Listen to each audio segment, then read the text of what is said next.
पाठ 12। एडिसन।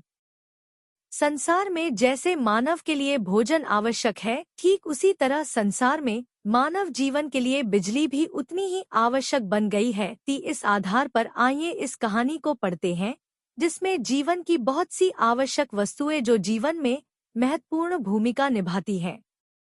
जैसे ही बटन दबाओ, बल्ब के प्रकाश से कमरा जगमगा जाता है।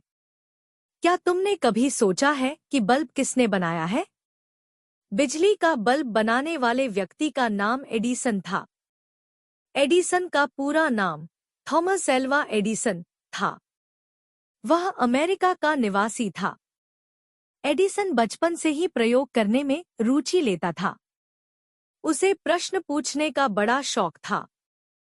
जब तक उसे उत्तर नहीं मिल जाता था, वह संतुष्ट नहीं होता था। अध्यापक के पढ़ाने की ओर वह सदैव कम ध्यान देता था। कक्षा में बैठा वह अपने ही विचारों में खोया रहता था। इसी कारण अध्यापक उससे अप्रसन्न रहते थे। उसके प्रश्नों से उसके अध्यापक भी संतुलन खो बैठते थे।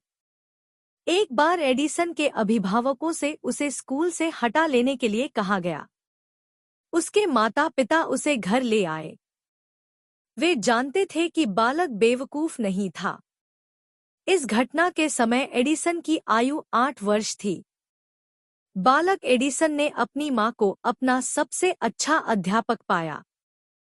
वे उसके सब प्रश्नों के उत्तर धैर्यपूर्वक देती थी। उसकी सहायता और मार्गदर्शन में उसने अच्छी उन्नति की।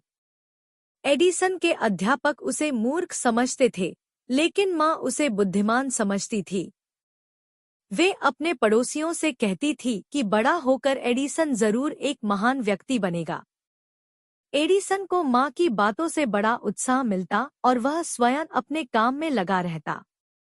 एडिसन नित्य नए नए प्रयोग करता रहता था। वह प्रत्येक चीज को करके देखना चाहता था। एक बार उसने एक चिड़िया को कीड़े खाते देखा। उसने इस बात पर ही सोचना प्रारंभ कर दिया। उसने निष्कर्ष निकाला कि कीड़ों के खाने के कारण ही चिड़िया उड़ सकती है। उसने कुछ कीड़ों को पीसकर घोल बनाया और अपनी नौकरानी की लड़की को पिला दिया। वह लड़की उड़ तो नहीं सकी, किंतु बीमार हो गई।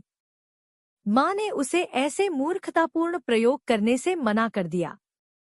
कुछ समय बाद एडिसन ने ऐसी फैक्ट्री में नौकरी कर ली जहां मशीनों से काम होता था। एक दिन एक मशीन खराब हो गई।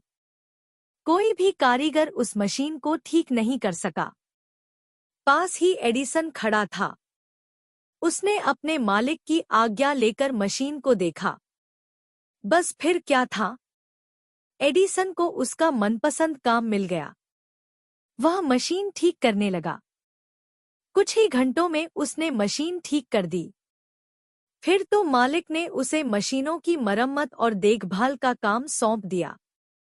सन 1877 में वह एक ऐसी मशीन पर कार्य कर रहा था जो मानव ध्वनि को पुनः ध्वनित कर सकती थी।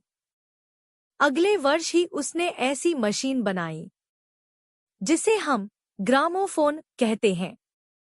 मार्च सन 1878 में उसने विद्युत बल्ब पर कार्य करना शुरू किया। उन दिनों प्रकाश के लिए लोग मोमबत्ती या तेल के लैंपों का प्रयोग करते थे।